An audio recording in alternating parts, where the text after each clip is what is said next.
Hello everyone, Assalamu alaikum. This is Tisha. Welcome to my page Delicious Films. আজ আমি আমার গতকালের pocket খুললাম। অদ্ভুত না? একটা পকেটেও কত সময় জমে থাকে। গতকালও আমি জানতাম না আজ এই পকেটটা খুলে আমি একদিন আগের নিজের সঙ্গে দেখা করব। কাপড়ের ভেতরের ভাঁজে কত কথা, কত নিঃশব্দ সময় লুকিয়ে থাকে। প্রথমে বেরোলো একটা ভাঁজ করা টিস্যু, তার উপর শুকনো কফির দাগ। মনে পড়লো কাল বিকেলে একা বসে কফি খেয়েছিলাম রাস্তার পাশে ছোট্ট দোকানে। কফিটা ভালো লাগছিল না, কিন্তু মুহূর্তটা ভালো লাগছিল। কখনো কখনো আমরা কিছু ধরে রাখি শুধু মনে পড়ার জন্য। হয়তো এই টিস্যু ছিল একাকিত্বের প্রমাণ। তারপর পেলাম একটা ছোট্ট রসিদ, তাতে লেখা ৪৫ টাকা চা ও বিস্কুট। কত সাধারণ, তাই না? কিন্তু এই রসিদটাই এখন সময়ের সাক্ষী।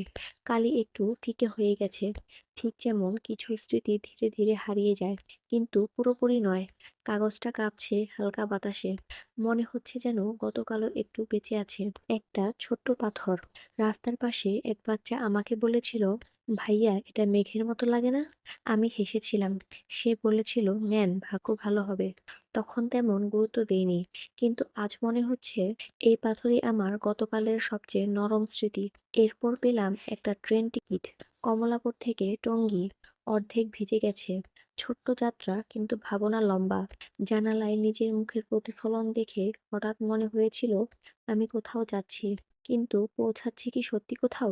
হয়তো আমরা সবাই প্রতিদিন নিজের কাছ থেকে একটু একটু দূরে চলে যাই। একটা ছোট্ট নোটপ্যাডের টুকরো, লেখা আছে, ভুলে যেও না ৬টা ১৫। ৬টা ১৫ মানে কি? সময় নাকি প্রতিশ্রুতি? কিছুই মনে নেই, কিন্তু কাগজটা ফেলতে পারিনি। হয়তো কিছু জিনিসের মানে না থাকলে তা আরো গভীর হয়ে ওঠে। তারপর একটা চাবি, কিন্তু কোন দরজার তা জানি না। হয়তো কোনো পুরনো ডায়েরির, হয়তো কোনো বাক্সের, হয়তো এমন কোনো দরজার যেখানে আমি আজ ফিরতে পারি না। চাবিটা ঠান্ডা, কিন্তু তাতে যেন উষ্ণতা আছে। হয়তো কারো হাতের ছোঁয়া রয়ে গেছে। একটা ছেঁড়া ছবি, শুধু হাত দেখা যাচ্ছে লাল সুতো বাঁধা। আমি জানি কার হাত সেটা। ছবির অর্ধেক আমার কাছে, অর্ধেকটা তার কাছে ছিল। আজ শুধু আমার অর্ধেকটুকু বেঁচে আছে। কিছু ছবি সময় মুছে ফেলে না, মানুষ মুছে ফেলে। একটা কলমের ঢাকনা, কলমটা নেই। একটা চুইংগামের মোড়ক, গন্ধটুকু আছে, কিছুই না।